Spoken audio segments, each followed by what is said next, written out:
In November of 333 BC, two armies met on a strip of Mediterranean coast barely 2 kilometers wide.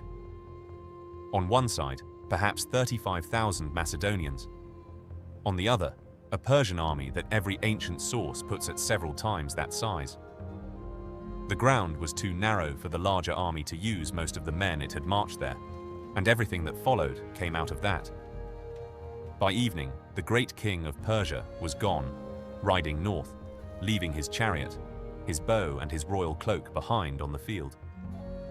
He left his mother and his wife inside a royal tent that by nightfall belonged to a Macedonian king barely out of his 20s.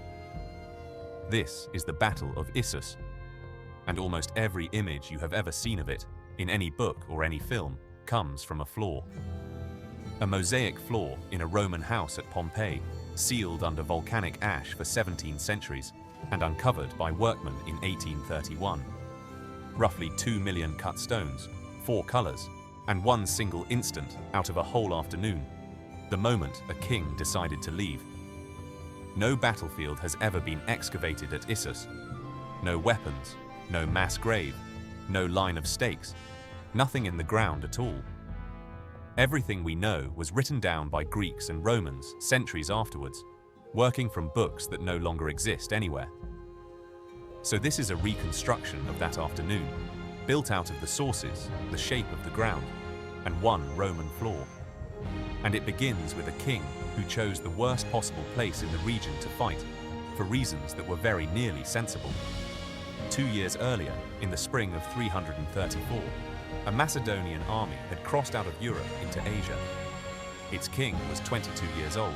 He had held the throne for less than 2 years, and almost nobody in Asia had heard of him. His father, Philip, had built the army that made the invasion possible, and had been murdered at a wedding before he could use it.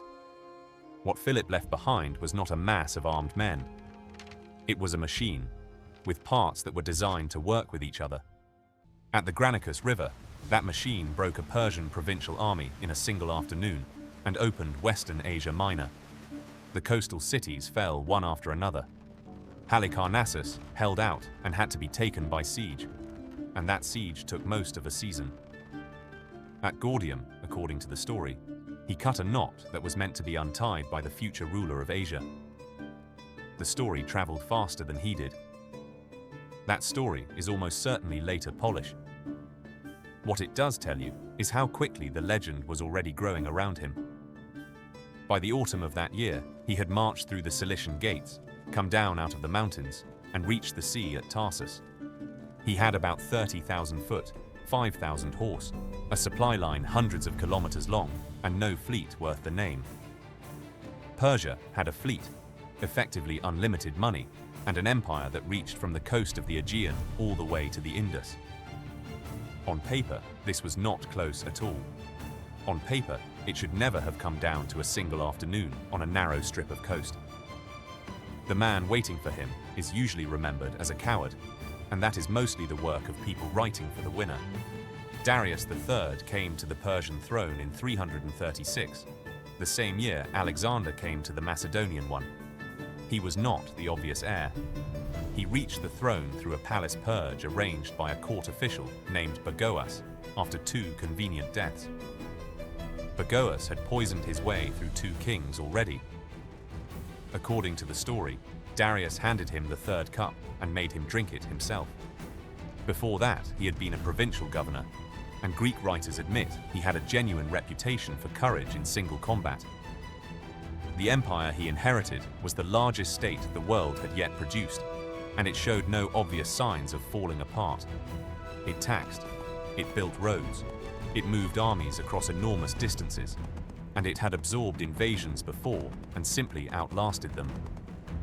Its weakness was structural. Authority ran through the king in person, and armies were assembled from the provinces as required.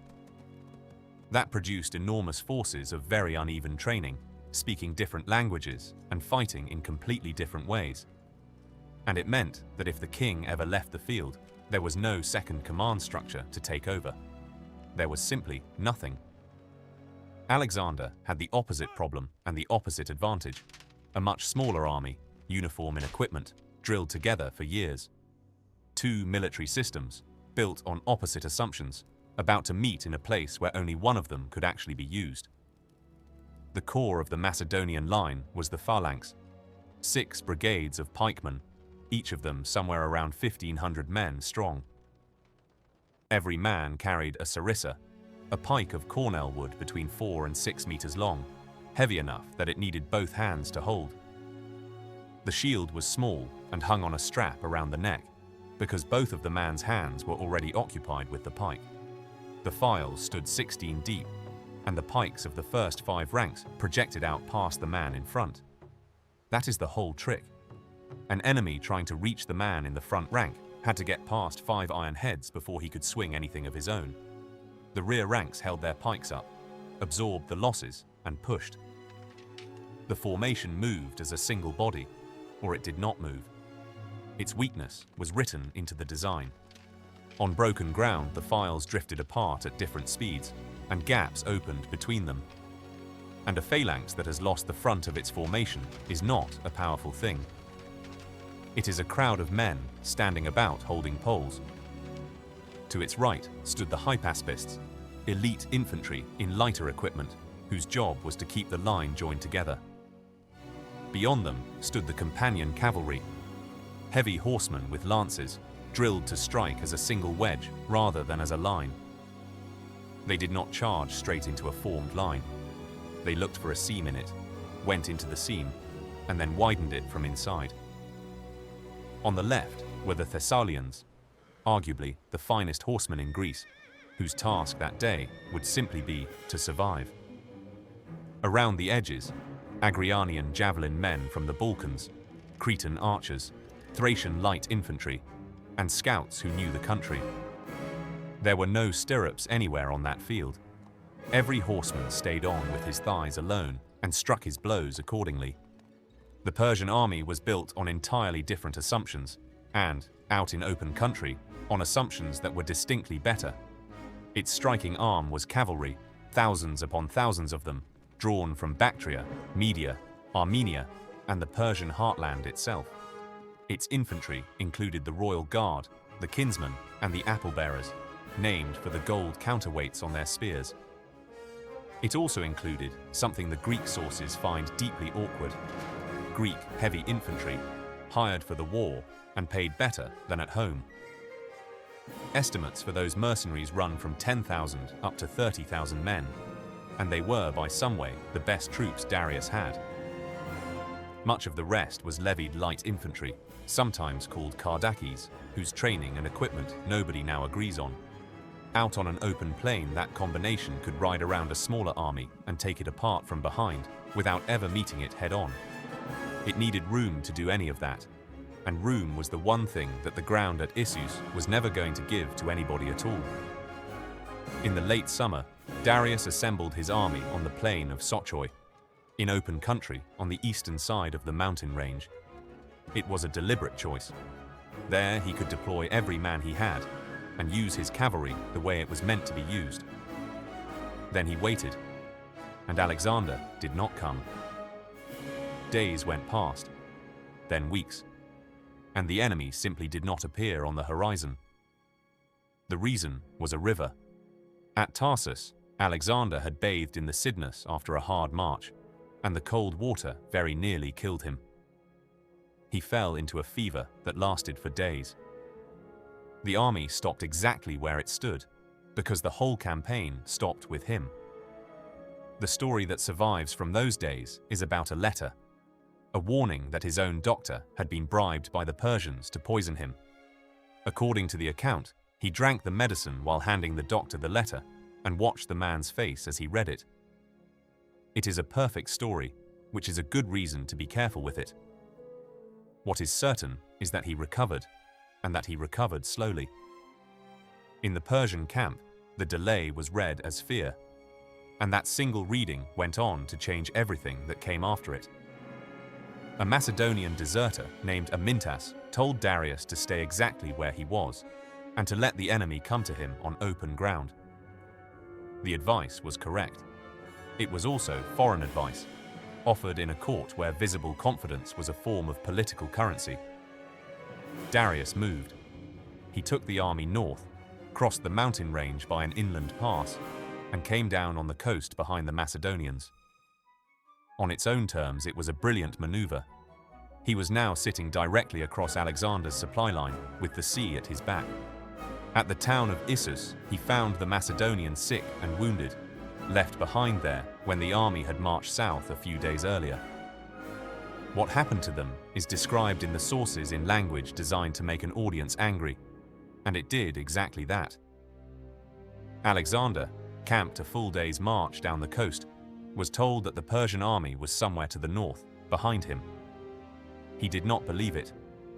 He sent officers back up the coast in a ship, with orders to look at the shoreline with their own eyes. They came back and confirmed it. The largest army in the world was now sitting between him and everything he had come from. He turned the army around in the dark and marched it back, in silence, over the same ground it had covered the day before. By dawn, the two forces stood facing each other across a shallow river, on a plain barely wide enough to hold them. Darius had won the campaign and lost the battlefield in the same single movement, and he did not know it yet. He had pushed 100,000 men into a corridor where perhaps 30,000 of them could ever reach the enemy at all. Look at the ground carefully, because on this day, the ground is not just the setting for the battle. The ground is the battle. The Gulf of Issus is the northeastern corner of the Mediterranean, the place where the coastline turns sharply to the west. Behind it, the Amanus Mountains rise very steeply, in places coming within 2 or 3 kilometers of the water's edge. Between the mountain and the sea runs a flat strip of river-built plain, crossed by short streams coming down off the slopes. Ancient estimates of the width of that battlefield vary. Modern reconstructions cluster around 2.5 kilometers. That is about the length of a runway. Into it, 2 armies pushed a combined total that may have passed 100,000 men. The river, the sources call the Pinarus, ran straight across this strip, out of a mountain gorge and down to the sea in a few kilometers. Which modern river that actually is has been argued over for 150 years, and it is still not settled today. The rivers have moved. The coastline has moved. Silt has been coming down off those mountains for 2,000 years since. What the sources agree on is the shape of it. A steep bank on the Persian side, higher in some places, lower in others. Where the bank was low, Darius's men built it up with stakes and stones, which tells you they expected to be attacked there. It also tells you that the Persian plan, at least at the beginning of that day, was a defensive one rather than an attacking one. For the smaller army, this ground was a gift. Both flanks were closed by mountain and sea. Nobody could ride around anybody. For the larger army, it was a trap of its own making, because depth in a formation is not the same thing as strength in a battle. Men standing 400 meters behind the fighting line are not soldiers on that day. They are spectators carrying weapons. And in a rout, they are the reason the rout kills people, because the men at the front of it have nowhere at all to go. Everything that happened over the next few hours follows directly from those 2.5 kilometers of flat open ground. Alexander brought his army up the coast in column, because a column is the only shape an army can take inside a corridor. As the plain widened, brigade after brigade peeled off to the right and formed line, until the army stood across the strip. The sources describe that deployment in careful detail, and it is one of the passages that reads like genuine military memory. He put the phalanx in the center, 6 brigades side by side, with the hypaspists closing the gap on their right toward the horse. He took station on the right wing himself, with the companion cavalry, the Cretan archers, and the light troops around him. Parmenion had the left, with the Thessalians, and one order: keep the line joined to the sea, and do not let it be turned. Darius built his line around his best infantry. The Greek mercenaries stood in the center, directly behind the steep riverbank. On either side of them, he placed the levy infantry, and behind and around all of them, the sheer mass of everybody else. His cavalry, the one arm that could actually decide a battle, was massed almost entirely on his right, beside the sea. That was where the ground lay flattest. and it was the only stretch of the field where a cavalry charge could really develop. The king's own position was in the center, in a chariot, in plain view of everyone, because being visible was part of the job. Persian kingship was not a command role in the modern sense. It was a presence that the whole army was expected to fight around. Darius had also sent a detachment up into the foothills to sit above and behind the Macedonian right and wait for a moment. It was a good idea, and it lasted about as long as it took Alexander to look up the slope and notice that it was there. He sent the Arrianians and the archers up the slope, and they cleared the spur and drove the detachment higher into the hills. Those men, several thousand of them, took no further part in the battle at all. They stood on the slope and watched it happen. Then Alexander did something that only an army drilled together for years can do, while it is already in contact with the enemy. He moved the Thessalian cavalry from the right wing all the way across, behind the phalanx, to reinforce Parmenion by the sea. The transfer was screened behind his own infantry, so that none of it could be seen from the far bank of the river. By the time both lines were finally set, the afternoon was well on, and the light on that coast in November goes early and fast. The Macedonian line came forward slowly, and every bit of that slowness was deliberate. Speed here would have cost them the battle. A phalanx that advances quickly arrives crooked, and a crooked phalanx already has holes in it before anybody has reached it. So they walked, halted, dressed the line, and walked on again, in silence, across open ground and under falling arrows.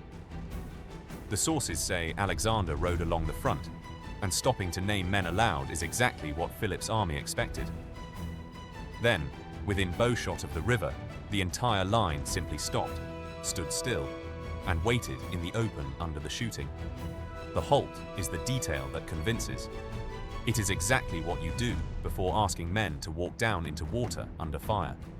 The archers on the far bank shot in volleys, and the sources describe arrows falling so thickly that they collided in the air. That is rhetoric. What is not rhetoric is that crossing a river in front of formed infantry is very close to suicide. Alexander solved it by not solving it. He attacked at the one point where the bank was low, and he did it at a dead run.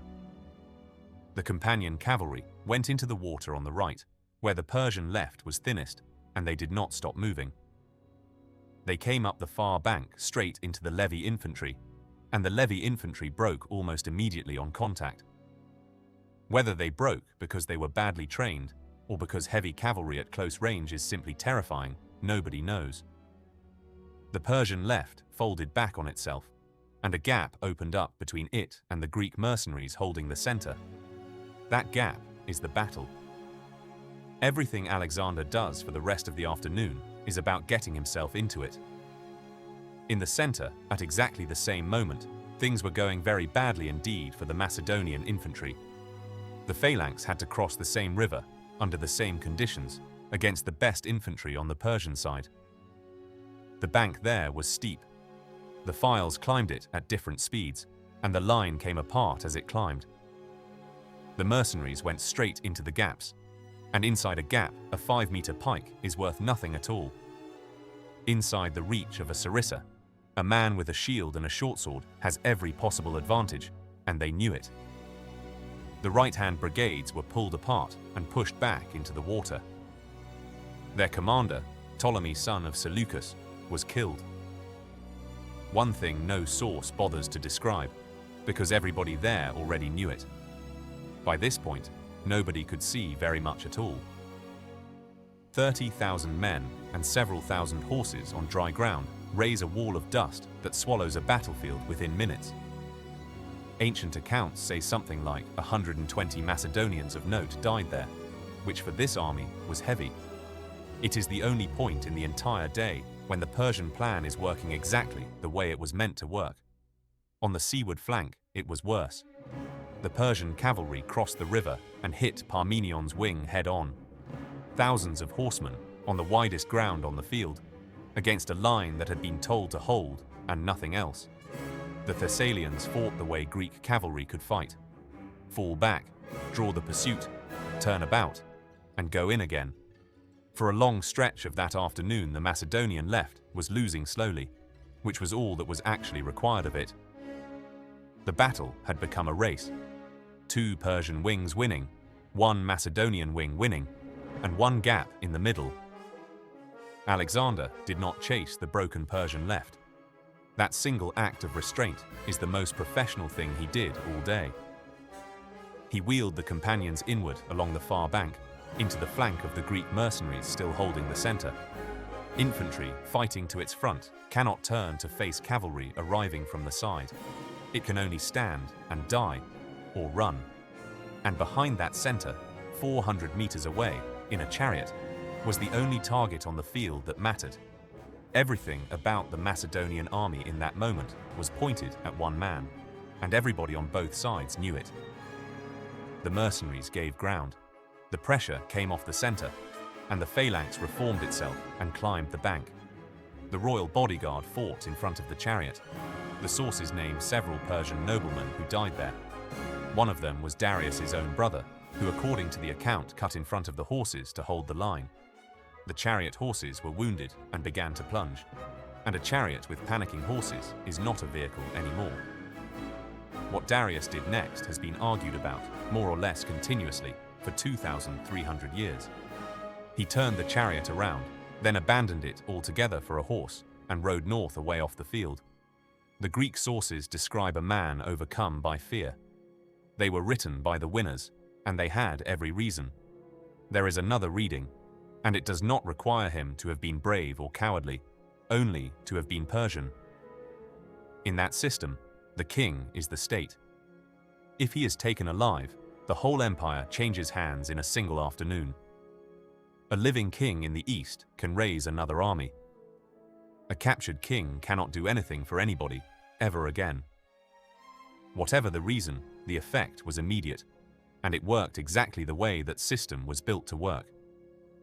Word that the king had gone traveled through the Persian line faster than any order could possibly have done. The center dissolved. The cavalry that was beating Parmenion by the sea found out, disengaged, and simply rode. And here, the narrow plain, which had protected the Persian army all afternoon, turned on it completely. Tens of thousands of men tried to leave through gaps a few hundred meters wide, all at the same moment. The sources describe the ravines behind the field filling up with men, and the pursuit riding straight over them. Most of the casualties in almost every ancient battle happen after the fighting stops. This one was no different. The Macedonians pursued into the dark and stopped only when the light and the horses finally gave out on them. The Greek mercenaries, still in formation, walked off the field in good order under a commander named Amintas. They marched to the coast, took ship, and eventually turned up in Egypt, still fighting, and still for hire. Alexander is said to have been wounded in the thigh during the fighting around the chariot, and to have played it down. The detail comes from a court official who was present, and it is exactly what an official history would rather leave out.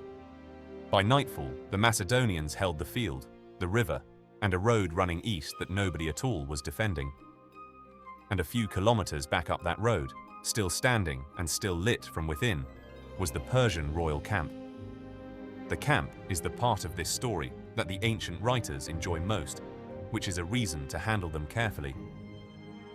Darius had sent most of his treasure and his heavy baggage back to Damascus before the battle. Most of it, though, and not all of it. What was left behind in those tents was enough to show a Macedonian army exactly what it had actually been fighting all this time. Gold vessels, dyed hangings, bathing equipment, folding furniture, and household staff whose entire job was the king's own table.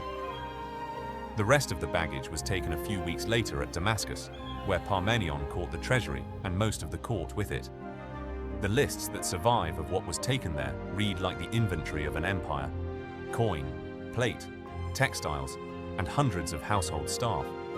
There is a line in one account where Alexander looks at the royal bathtub and says, "So this is what it is to be a king." It is far too neat to be a transcript, and far too useful to the reputation being built around him to be simply thrown away. In the royal quarters were the king's mother, his wife, and his whole household. all of them left behind in the flight north. The sources agree that they were treated with formal respect, kept together, and left in possession of their household. This was not sentiment. A captured royal family is the single most valuable political object anywhere in the Persian Empire. It was also, by the ordinary standards of ancient warfare, genuinely unusual, and every later writer made full use of it. The king's mother appears in the sources for years afterwards as a fixed and rather formidable presence at the Macedonian court. The casualty figures given for the Persian side are impossible. One writer says 100,000 infantry died, another gives 60,000, another 10,000 horsemen, and the Macedonian dead are usually put in the hundreds. No ancient army counted enemy dead.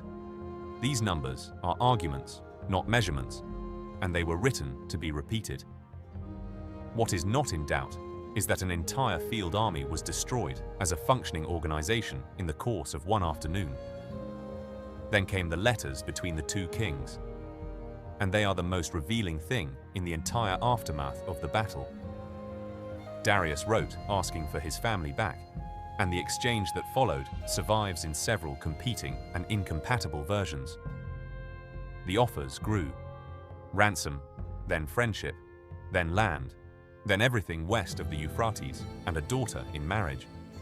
In the most famous version of it, Parmenion looks at the terms and says, "I would take that if I were Alexander." And the reply comes back, "So would I, if I were Parmenion." It is the whole war in 11 words. It is probably a constructed exchange. It is also an accurate summary of the decision that was actually taken in that tent. The offer was refused, because the war had stopped being about Asia Minor at the exact moment the chariot turned around. The strategic result of Issus was not the destruction of a Persian army.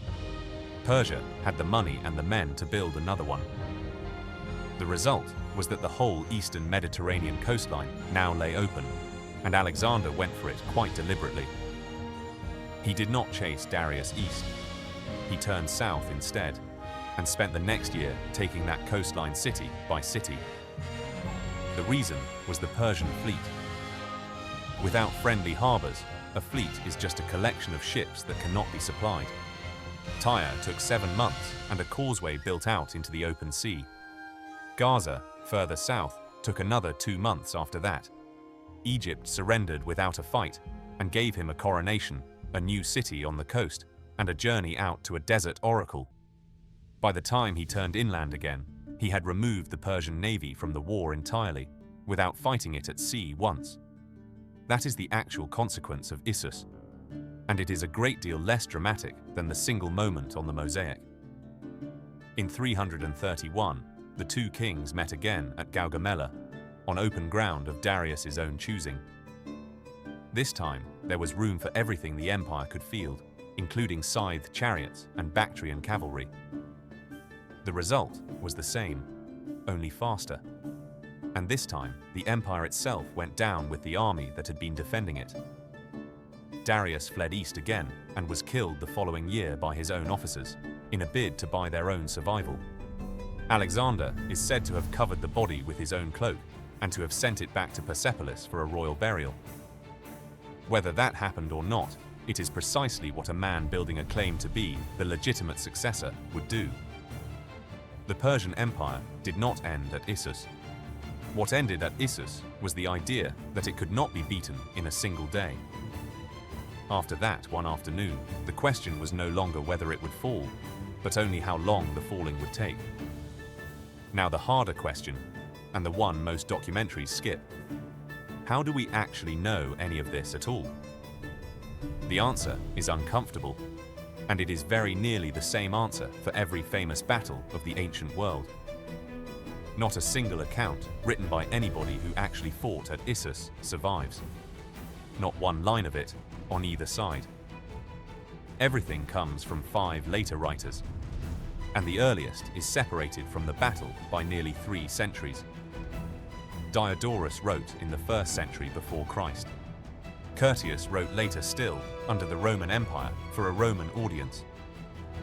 Plutarch wrote biography rather than history, and said so himself in the opening. Justin wrote a summary of a summary. Arrian, generally reckoned the most reliable of all of them, wrote more than 400 years after the event itself. What makes Arrian usable is that he says where he got it. Two men who were actually there, Ptolemy and Aristobulus. Both wrote accounts that no longer exist.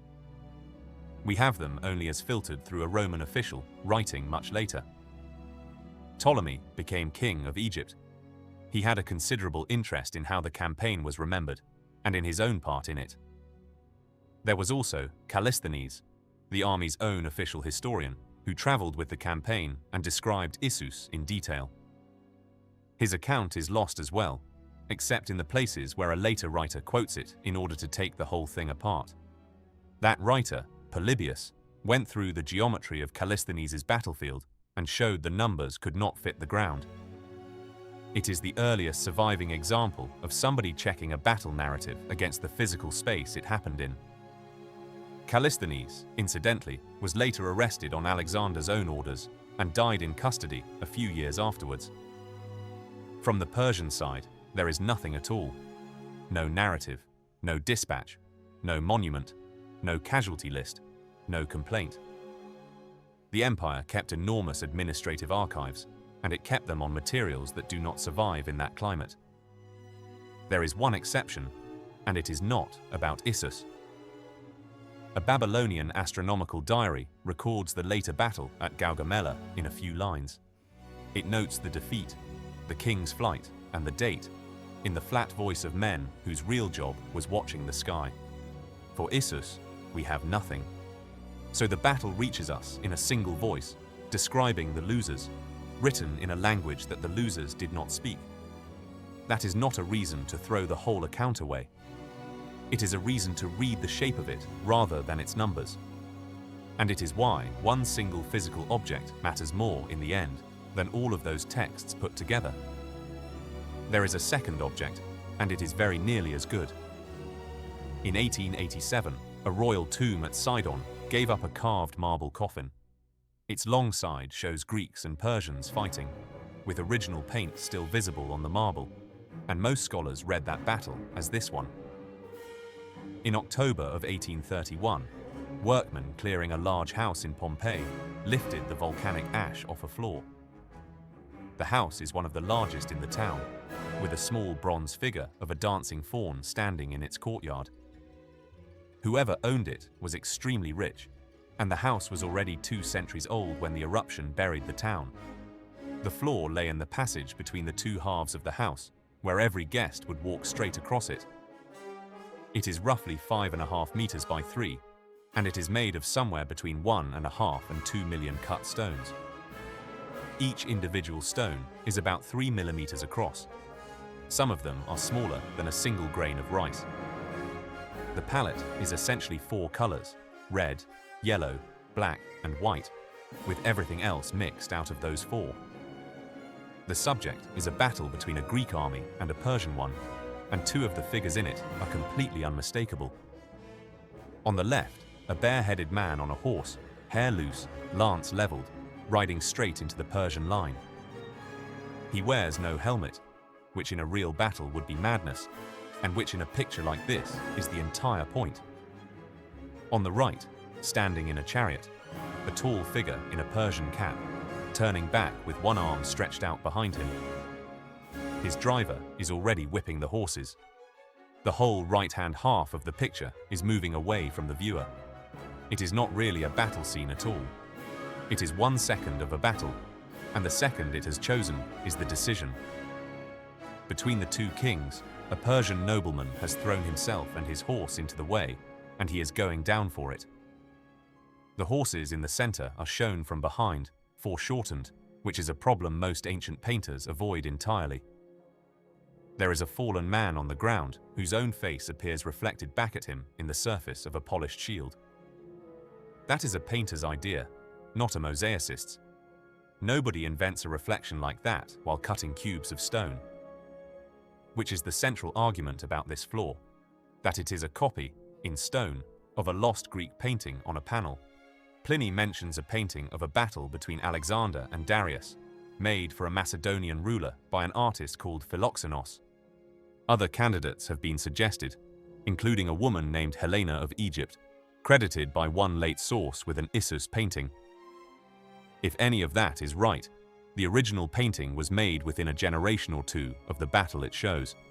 Made, in other words, by people who could still walk out into the street and ask somebody who had been standing there. That makes this floor the closest thing to an eyewitness image that the ancient world has left us of any battle at all. The floor is damaged. A large area on the left, where the Macedonian king's own figure continues, is simply gone.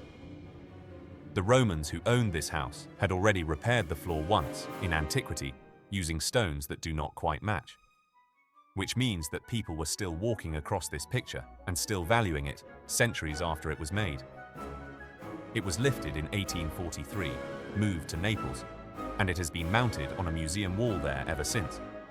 A full-size replica of it was made by hand and laid back into the house at Pompeii in 2005.